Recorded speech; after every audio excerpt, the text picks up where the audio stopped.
प्रचार प्रसार किया, अच्छे विद्यालयों की स्थापना की।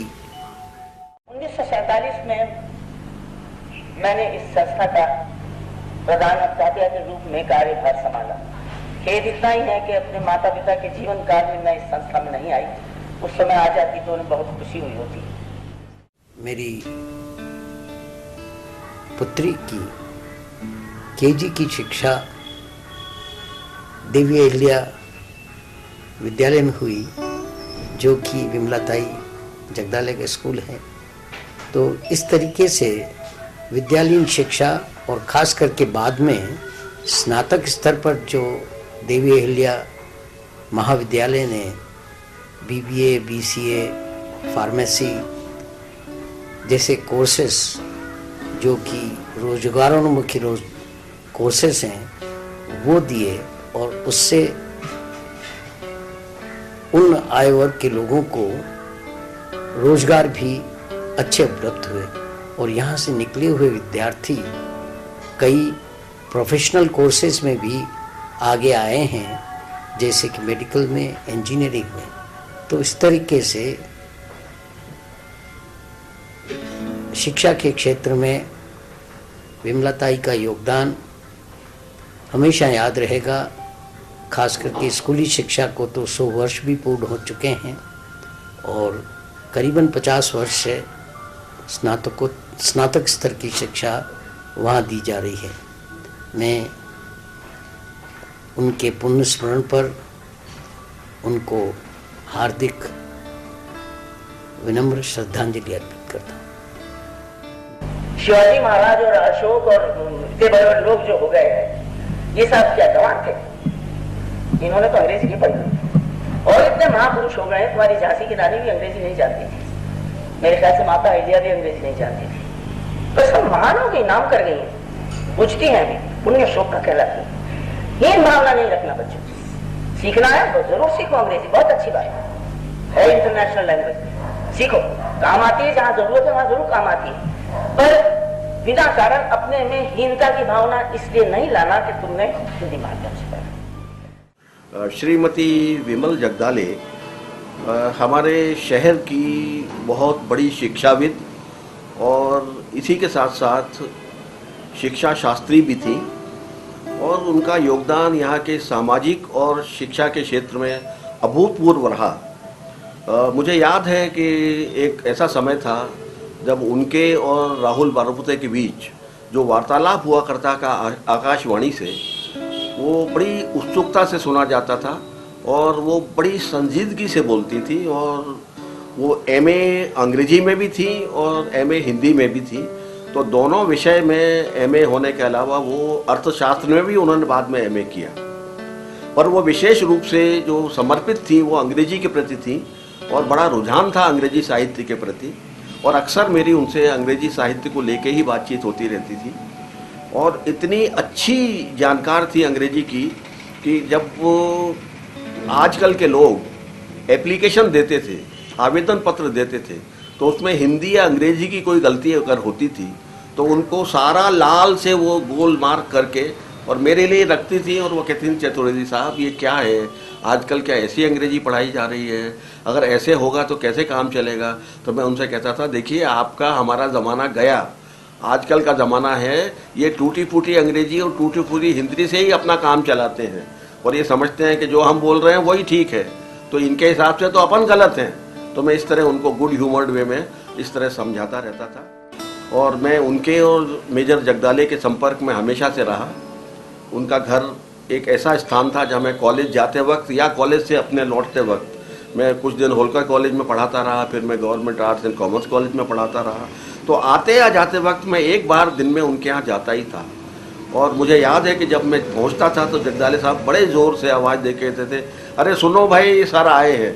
अब मैं आया हूँ इसका मतलब ये था कि सीधे चाय भेजिए आप। और जो संस्कार उन्होंने अपने बच्चों को दिए, वो अशोक हों या संजय हों या योगेश हों, उनको अपने संस्कार दिए, साहित्य के संस्कार दिए, सामाजिक जवाबदारी के संस्कार दिए, तो वो बच्चे जहाँ भी जाते हैं वो एकदम लोग पहचान लेते हैं कि ये किस परिवार के बच्चे हैं। और इस तरह उनके जो संस्कार हैं वो आज भी उनके बच्चों में विद्यमान हैं। और उस ज़माने में वो टेनिस खेला करती थी, जब यहाँ पर्दा नशीन औरतें थीं और कोई साइकिल तो निकलना दूर है, कोई घर से बाहर बड़ी मुश्किल से निकलती थी महिलाएं। तो उस ज़माने की थी, वो कॉल फैमिली की थी। तो मिसेज जगदाले तो एक बड़ी भारी हस्ती थी और उनके गुजरने से एक जो शून्य पैदा हो गया वो आज तक भरा नहीं गया और मैं उन्हें बड़े मन से याद करता हूँ। निःशुल्क शिक्षा देने के लिए मेरे पिता ने 1910 में, जब मेरा जन्म भी नहीं हुआ था, इस संस्था की स्थापना की थी। ये 2 कमरों में किराए के 7 रुपए रोज माहवार के किराए पर सूरज कंपाउंड जो अभी है, तुम लोग जानते होंगे, वहां लगता था। पंडित नंदलाल जी कौल की सोच को, जो कि लगभग 100 वर्ष पूर्व इस संस्था के स्थापना के अंदर जुड़ी हुई थी, उस सोच को आगे बढ़ाते हुए विमल जी जगदाले ने जो काम किए, उस काम में 2 चीजें वो अपनी विरासत में हम लोगों के लिए छोड़ गई। एक तो ये कि कैसे अपने सिद्धांतों पे अडिग रहना, और दूसरा खास कि अपने को मिली विरासत जो है उसको कैसे अवेयर के रखना और कैसे उसको आगे बढ़ाना। उसी तारतम्य में हम लोग हमारे प्रयास में जुटे हुए हैं। तीनों संस्थाओं के सारे कर्मचारीगण उनके द्वारा दी गई सीख का पालन करते हैं और तरक्की की दौड़ में लगे रहते हैं। अपने सिद्धांतों के बारे में मैं ये कहना चाहूंगा कि उनकी जो दूरदृष्टि थी, जब मैं यहाँ आया तो उस वक्त उनके कुछ निर्णय ऐसे लगे मुझे कि ये संस्था के हित में नहीं रहे होंगे, लेकिन 10-12 साल यहाँ गुजारने के बाद आज मैं बिल्कुल महसूस कर रहा हूँ और स्वीकार करता हूँ कि मेरा वो सोच कितना संकीर्ण था। उनके द्वारा लिए गए निर्णय आज हमको तरक्की की यानी सीढ़ियां बन चुके हैं हमारे लिए। उन सीढ़ियों के बिना हम कभी ऊंचाइयां हासिल नहीं कर सकते। और उदाहरण के तौर पर मैं कहना चाहूंगा कि यूजीसी की जो ग्रांट मिलती थी हमारे संस्था को उनके जमाने में, सरकारी ग्रांट, उसको उन्होंने कुछ अपने सिद्धांतों की वजह से बंद किया, जिससे कि आर्थिक रूप से काफी वजन आया इस संस्था पे। लेकिन वो उन्होंने उस वजन का वहन करना स्वीकार किया, पर वो ग्रांट उन्होंने बंद की। जब यहाँ मैं आया तो ऐसा लगा कि वो डिसीजन एक ऐसा डिसीजन था कि उससे थोड़ा सा बेहतरी भी और कुछ हो सकता था। लेकिन उसके बाद जब आज हम लोग उसी चीज को वो करते हैं, हम रिव्यू करते हैं एक्चुअली, तो ऐसा पाते हैं कि अगर उन्होंने ऐसा नहीं किया होता तो इस संस्था का भी सरकारीकरण हो गया होता। दूसरी कई संस्थाएं हैं यहाँ शहर में जैसी, और उनके नामे निशान तक वो हो जाते हैं या उनकी कार्य प्रणालियाँ सब बदल जाती हैं, सब कुछ हो जाता है। लेकिन उन्होंने जो अपना सिद्धांतों पर टिक के और इसको निर्णय लिया था, वो वाकई में आज हमको बहुत फायदा पहुंचा रहा है। और दूसरा ये था कि आज जो यूजीसी से वो ग्रांट लेती थी, जो भी उनने हमको रजिस्टर करवाया, उसके अंदर रजिस्ट्रेशन ही अपने आप में एक बहुत बड़ा मुद्दा रहता है। उनकी दूरदृष्टि थी कि उन्होंने इस संस्था को यूजीसी से, यूनिवर्सिटी के उससे रजिस्टर करवाया। हमारे बच्चे तो अपनी संस्था को ही, अपनी माता पिता और अपनी शिक्षिकाओं को ही अपनी माँ बहन समझती हैं। उनके विरुद्ध जाना या उनसे किसी तरह की बदतमीजी करना या अनुशासनहीनता करना कल्पना ही नहीं कर सकती इस बात की वो, और ना हमारे शिक्षक वर्ग में ऐसा कोई वृत्ति। और आज उनके मूर्ति के अनावरण का दिन है। यहाँ पे बड़े गणमान्य पारिवारिक हमारे बड़े बुजुर्ग जितने भी हैं वो सब उपस्थित हैं। इसकी मेरे को बेहद बेहद खुशी है। और साथ में संस्था के में जिन लोगों ने उनका साथ दिया, उसके अंदर वो लोग भी यहाँ मौजूद हैं। उस चीज़ के लिए भी मैं उन सबका तहे दिल से आभारी हूँ, बहुत बहुत आभारी हूँ। और मैं चाहता हूँ कि उनका आशीर्वाद, माँ के आशीर्वाद के साथ जुड़े और ये संस्था और तरक्की करे। धन्यवाद।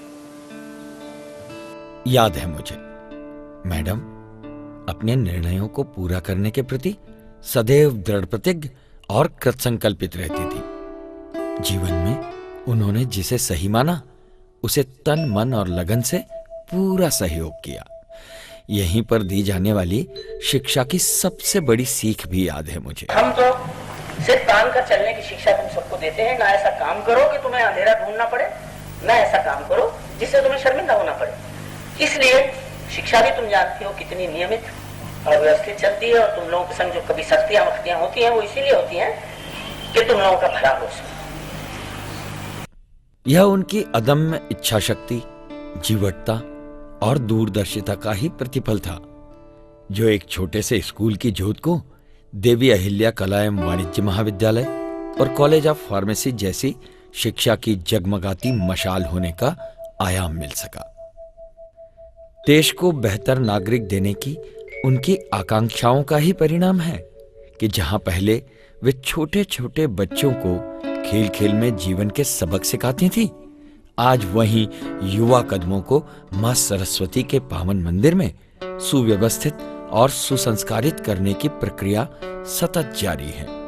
उनके संस्कारों का ही प्रभाव है कि उनके लगाए इस शिक्षा के गुलमोहर की छांव में संयोगितागंज एजुकेशन एसोसिएशन के नेतृत्व में तथा श्रीमती गिरिबाला राठौर, डॉक्टर शिखा त्रिवेदी तथा श्री सुरेश एरन के निर्देशन में विद्यार्थी और शिक्षक वृंद, गैर शिक्षकीय परिवार और प्रबंधन एक रूप हो कार्य करने में गर्व की अनुभूति कर रहे हैं। मां का आशीष हम सब के साथ है। मैं आश्वस्त हूं कि सरस्वती के इस परम पावन मंदिर में लगनशील और निष्ठापूर्ण कर्म का अर्ध चढ़ाकर ही मैं अपने इहलोक और परलोक दोनों को सुधार लूंगी। बस यही मेरी क्रीड़ा स्थली, मेरी कर्म स्थली, मेरी प्रिय स्थली, अब मेरी वंद्य स्थली भी है। इस पावन स्थली के प्रांगण में निर्मित होने वाले व्यक्तित्व दिग दिगंत में इसकी व मातृभूमि की यश पताका फहराते रहें। यही मेरी और मेरे शिक्षक परिवार की हार्दिक कामना है, लक्ष्य है, अथक प्रयास है।